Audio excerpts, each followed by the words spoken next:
bon quatrième et dernier dimanche de l'Avent. Nous commencerons par la parole de Dieu, qui est tirée de l'Évangile selon saint Luc. Par la suite, Mme Marjolaine Trottier nous offrira son témoignage. Elle est infirmière et coordonnatrice de la maison de transition de Batiscan. À travers son travail auprès des personnes vivant avec des problématiques de dépendance et de santé mentale, Mme Trottier nous partagera comment elle accompagne et soutient ceux qui traversent des moments difficiles, comment elle incarne cette présence bienveillante qui fait une réelle différence dans la vie de ces personnes. Finalement, nous aurons un temps de prière et un défi nous sera lancé pour la prochaine semaine. Je profite de l'occasion de cette dernière émission pour remercier toutes les personnes qui ont contribué de près ou de loin à chacune des émissions de l'Avent 2024. Et aussi, je profite de cette occasion pour vous souhaiter un joyeux Noël, une belle période des fêtes et une excellente année 2025. Au plaisir de se retrouver l'année prochaine dans d'autres projets du service diocésain de pastoral du diocèse de Trois-Rivières. Bonne émission à chacune et à chacun.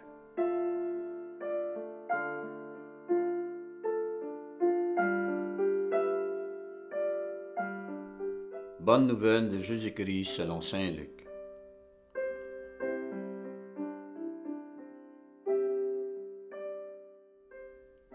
En ce jour-là, Marie se mit en route et se rendit avec empressement vers la région montagneuse dans une ville de Judée. Elle entra dans la maison de Zacharie et salua Élisabeth.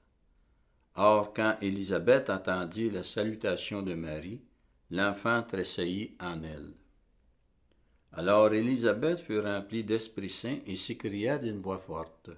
« Tu es bénie entre toutes les femmes, et le fruit de tes entrailles est béni.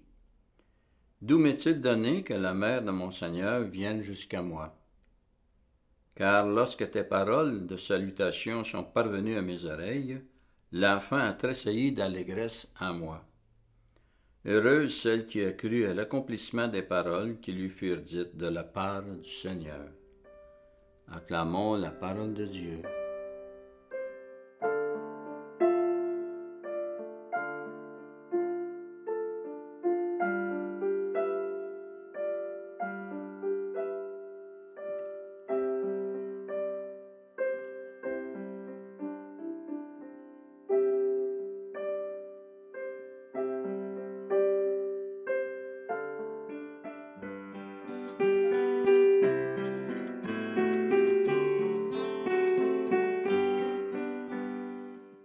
Bonjour tout le monde, mon nom c'est Marjolaine Trottier. Je viens vous présenter une petite allocution sur l'espérance. Tout d'abord, j'aimerais vous dire que je suis épouse, je suis mariée et j'ai 4 enfants de 5 à 11 ans. Ensuite, je travaille à temps plein comme coordonnatrice dans une ressource en troubles concomitants, ce que je vais vous parler un petit peu plus tard. Et je fais aussi ma maîtrise où je me spécialise dans les enjeux éthiques.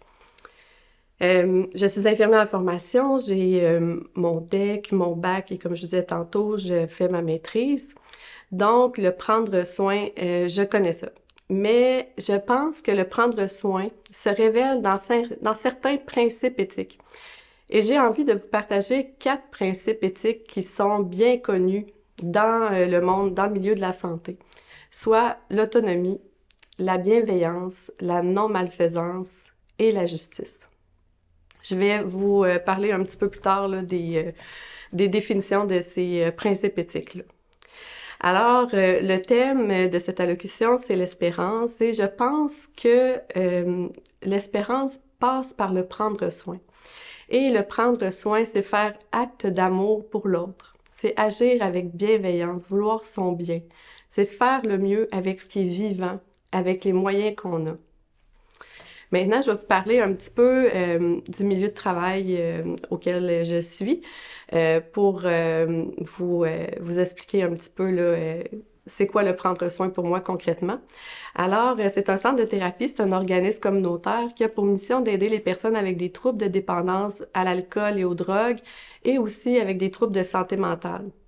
C'est ça qu'on appelle les troubles concomitants. C'est une petite maison très chaleureuse.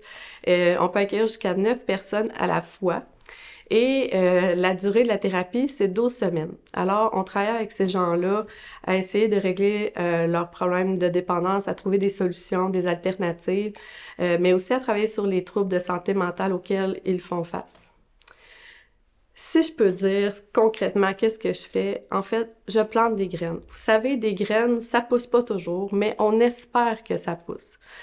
Je côtoie la misère humaine. Des fois, je rencontre des gens qui sont pas nés dans le bon pot. Hein? Vous savez, une plante, si on la plante dans un pot, puis qu'elle n'a pas assez de lumière, d'eau, si c'est pas la bonne terre, ben ça pousse pas. Ben, avec les êtres humains, c'est pareil. Je rencontre des gens qui ont pas eu ce qu'il fallait pour bien grandir, qui ont eu une enfance difficile, un parcours scolaire difficile, qui ont vécu des grosses épreuves, des traumatismes. Certains vivent la pauvreté. Il y en a même qui sont itinérants. Alors, souvent, moi, je vois ça un petit peu comme des belles plantes, mais qui n'ont pas eu la chance de naître dans le bon pot. Pourquoi on consomme? Pourquoi les gens consomment? J'ai rencontré beaucoup de personnes à mon milieu de travail. Il y a autant de raisons de consommer que de personnes qui consomment. Mais celles qui ressortent beaucoup, c'est de geler le mal de vivre. Ces gens-là ont mal en dedans. C'est la solution qu'ils ont trouvée pour geler le mal de vivre.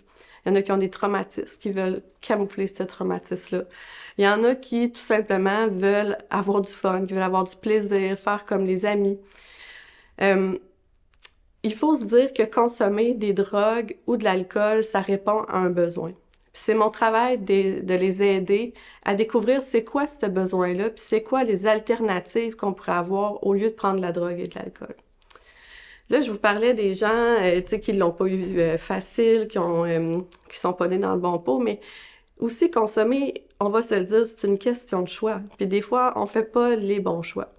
Et c'est là qu'agir éthiquement, c'est primordial. En tant qu'intervenante, en tant que coordonnatrice, en tant qu'infirmière, mon rôle, c'est d'abord de respecter l'autonomie. C'est la personne qui décide qu'est-ce qui est bon, qui est pas bon pour elle. Et moi, je n'ai qu'à l'accompagner dans ça. Il faut être très bienveillant, non malfaisant. Puis ça veut dire qu'il faut pas faire à la place de l'autre. Il faut respecter son rythme. Il faut pas lui causer du tort, par exemple, en allant trop vite pour lui ou pour elle. Je voudrais mentionner quelque chose d'important. Cette clientèle-là qui souffre de santé mentale et de consommation, c'est des personnes qui sont très stigmatisées, qui sont discriminées, qui vivent beaucoup de jugements. Je vais juste vous rapporter l'histoire de l'agente Maureen Rowe. Tout le monde s'en souvient. C'est une catastrophe terrible. Je veux vraiment pas diminuer l'horreur de ce qui s'est passé là. Simplement, j'ai envie de vous emmener un petit peu plus loin puis de vous dire, ce monsieur-là, il avait des problèmes de santé mentale, il avait des problèmes de consommation. Est-ce qu'il avait les ressources nécessaires pour s'en sortir, pour bien agir? On est présentement dans une crise sociale. Au Canada, il y a une crise du fentanyl, il y a une crise du logement, l'augmentation du coût de la vie, des problèmes de santé mentale. Il y a une personne sur 3 qui est atteinte de troubles de santé mentale. Bien là, tout ce que je vous parle là, ça c'est le principe éthique de justice. On parle de l'accessibilité aux ressources. Le fait de lutter pour que tout le monde ait une vie décente, ça contribue à diminuer les problèmes de consommation de drogue et d'alcool et d'atténuer les problèmes de santé mentale. Il faut plus de soutien social, plus d'argent investi dans les ressources, plus de recherche pour trouver des bons traitements. Alors, voilà, ça c'était le principe de justice. Je vous dirais que c'est dur de voir tant de souffrance, mais chaque jour, je suis témoin de résurrection. Entre le jour où il arrive à notre ressource et qu'il quitte la ressource, ils ne sont plus les mêmes. Alors pour moi, c'est ça l'espérance. Sachez que même les plantes qui sont... Les marguerites poussent à travers les craques de trottoir et ça fait du sens pour moi. Il y a toujours de l'espoir. Merci.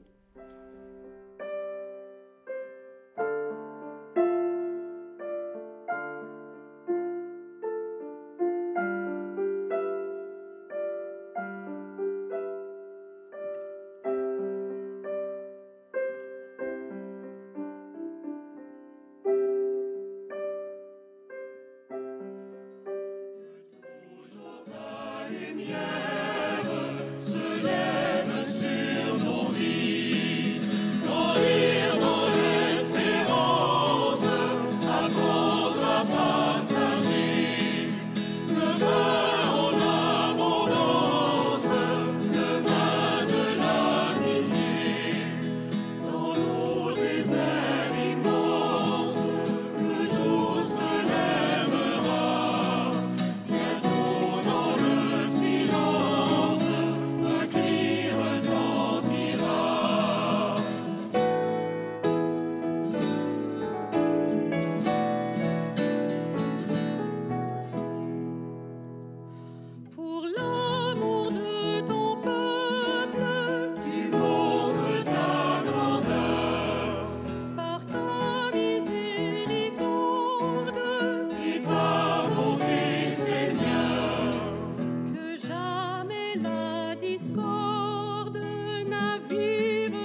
Seigneur, en ce dernier dimanche de l'Avent, nous nous souvenons de Marie, qui a cru à tes promesses et a porté en elle l'espérance du monde.